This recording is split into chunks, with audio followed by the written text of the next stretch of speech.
Hi, this is the host of Bravo's Celebrity Poker Showdown and professional poker player, Phil Gordon.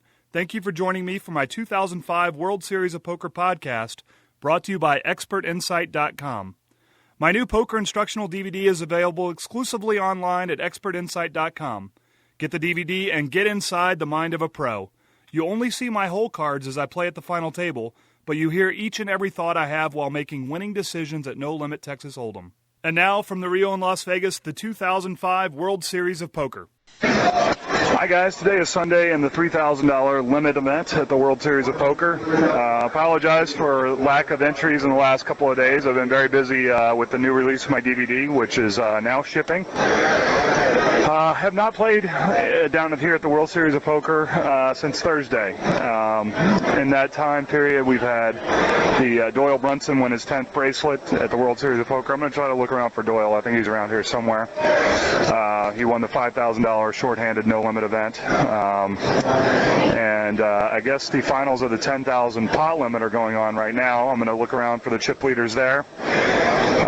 Sunday afternoon, they're probably about half the tables are full. This is not a very popular event. Limit poker is come and gone, I think, and most people are playing no limit now. But I expect a huge field tomorrow for the $1,000 buy-in with rebuys. But I'm not going to play in that either. I've decided, for sanity purposes, to not play any more poker until the championship event. I just want to sit back and relax and absorb the whole thing. I got my birthday party coming up that I'm planning, and a lot of stuff going on. And these events, while certainly worthwhile, I don't think it's going to be a bad thing for me to be skipping them, and I think I'll get plenty of rest and preparation for the championship event, which we're all looking forward to. Thank you all again for your feedback for the podcast. We are climbing in the ranks again. If you get a chance, go to Podcast Alley and vote. We're trying to crack the top 10. I think we're right now at about number 15 or so. So go ahead and vote at Podcast Alley if you get a chance. I'm going to look around for some pros, get some interviews, work on the cancer, put a bad beat on cancer booth for a little while, and generally just hang out at the World Series. It's a great time to be a poker player, and no better place to be than the Rio in Las Vegas. All right, I'm hanging out in the Full Tilt Lounge. I got Mike Matusow, who's been all over this podcast for the last two weeks. I got Erick Lindgren and Chris Ferguson. I'm just going to let it run. Both these guys, you guys still. We have 2 superstars and a super donkey. That's me. It's Mike Matusow, the donkey. You guys are still in the 10,000 in Omaha. We are. How many chips you have? I got 25. 25,000. I've got way more than Chris. I got 30. Wow. And what's the average right now? That's 30, 32. Okay. Averages Whatever it is. You know, it's the barometer, Phil. Deep Thoughts by Erick Lindgren. Oh, wait, how about my chip count? You didn't want to get it? My limit hold'em chip Mike, count? everyone knows your chip count in every tournament is almost always 0. Okay, well, this is the limit hold'em tournament today, the $3,000 buy-in, Phil, and my chip count as of this break is 0. That's right, You told 0. your listeners my bet last week that I bet that Mike would be out of the 5,000 no limit event before the first break. Wow. I bet straight even money and I collected $500. That was at 11 minutes and 32 seconds. Now, speaking of prop bets, Erick, you got some big ones going on, I know. What do you think is your strongest prop bet that you've currently got working? I don't really think I have any strong prop bets. I'd like to cancel all of them if I could, but my ego won't let me. So. What about your weakest? Which one are you destined to lose? I don't think I'm destined to lose any of them. I've dug a hole in a few of them. That's all I'm going to tell you. Wow. Can you name a few of us for everybody? So we know I how did big. win a weight loss bet against Mike the Mouth, though. So basically, Yeah, what was that all about? Well, hold on. This is great. There was a weight loss bet, and what were you at when the bet started? I was at 217. And what were you at, Erick? 216. And what was first one at 200 or? Well, no, whoever lost the most. I lost 17. The sucker lost 18. Oh, I don't know if you can say that on the radio. You can. It's on the internet. Okay, all right. It was a 1-month bet, and I lost. I kind of slow rolled Mike. He lost 14 pounds right away, and he was really cocky and bragging and all that stuff. He did. So I told him he's fine. He had nothing to worry about. And then I hit a little crash course in dieting, and I beat him by 3 pounds. And you did that, I think, by hiring a personal chef. Is that I right? had a personal chef. I sat in my hot tub in 104-degree weather for about He 2 slowed the hours. shit out of me. The day. He screwed me, man! Sat in the hot tub in 104-degree Las Vegas weather for 2 solid hours. I was dizzy, but that didn't help. So, you know, but I did it. I lost the weight. I beat Mike out of 20,000, and I think I've spent that wisely. Yeah, and the reason why I did find a way to lose is because at this present time I'm back on broke status and I'll have somebody to borrow from. So that's what Erick Lindgren's for. Mike, how can you go from like buying a $95,000 car, feeling on top of the world, to being broke in 1 month? Well, it all comes with the territory. It's called never winning a pot in poker. I know some of you superstars like Chris Ferguson, Erick Lindgren, and Phil Gordon don't know what it's like to never win a pot in poker, but unfortunately it does happen. Mike, do you think it's just possible that you might be playing above your bankroll? No, I never play above my bankroll. You know why? Because I always got people that'll loan me money. They're idiots. There isn't a game below his bankroll. That's right. That's right. And you know what the thing is, Phil, also is the fact that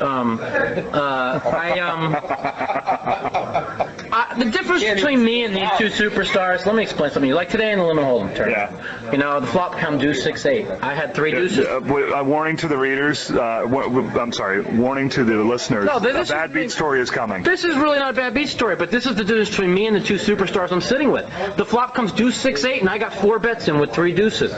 He had ace king. It came deuce 6-8 rainbow, 2 running hearts. Now, do you think that Chris Ferguson or Erick Lindgren would have 2 running hearts happen to them superstars? Hell no! Yeah, I've had that happen all the time. Yeah. I have the hearts. Yeah. No need to scream, Mike.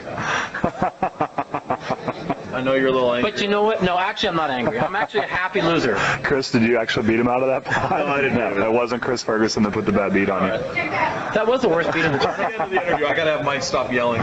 Stop yelling, Mike. Seriously. Okay, so I've asked this question to quite a few pros. A, who is the number 1 person, if you had to bet on one single person to win the World Series this year, who would it be? And then B, part B, what price would you lay on them to win? Erick? I don't think I'm gonna lay a price on somebody. No, well, what are the What kind odds? of odds would I want? I'd want Phil Ivey, and I would want about, I'd take just 200 to 1. Just a little gentle 200 to 1 on him. You could take Phil Ivey, but the biggest spook of the World Series this year is Alan Cunningham, so my money's going on that one this year.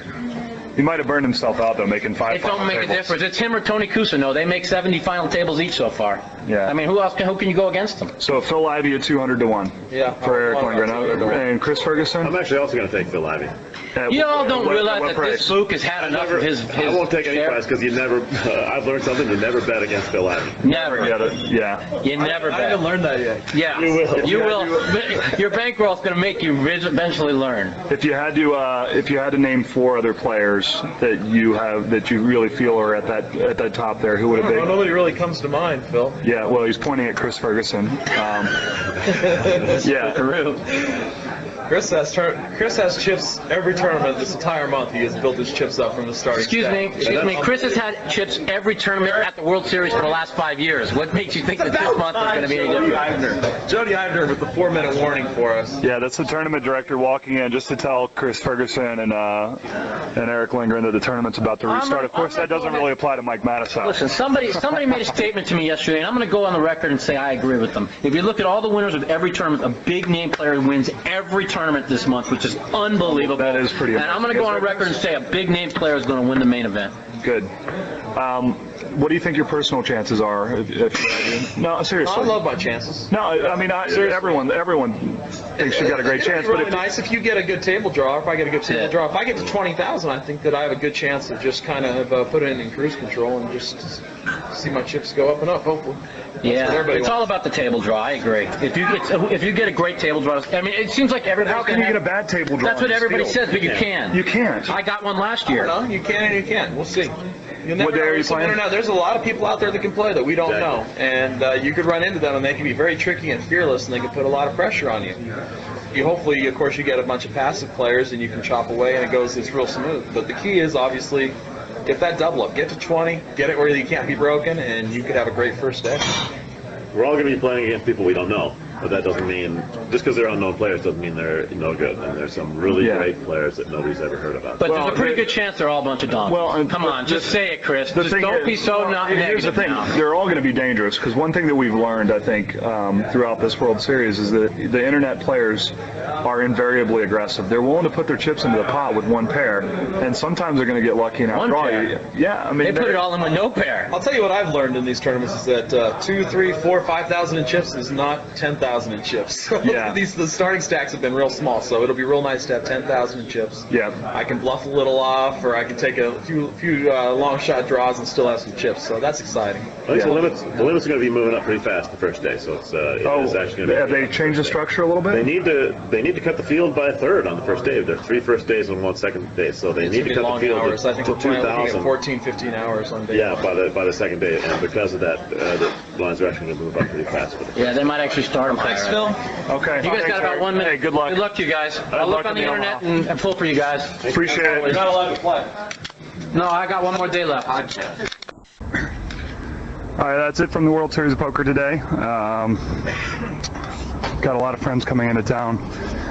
It's going to be very, very difficult to keep up with everyone, but hope you enjoyed the casual conversation with Erick Lindgren, Mike Matusow, the donkey, and Chris Ferguson. See you guys tomorrow from the World Series of Poker. Thanks for joining me for the 2005 World Series of Poker from Las Vegas. This podcast was brought to you by ExpertInsight.com, home of my poker instructional DVD. Get inside the mind of a pro at the final table at www.expertinsight.com.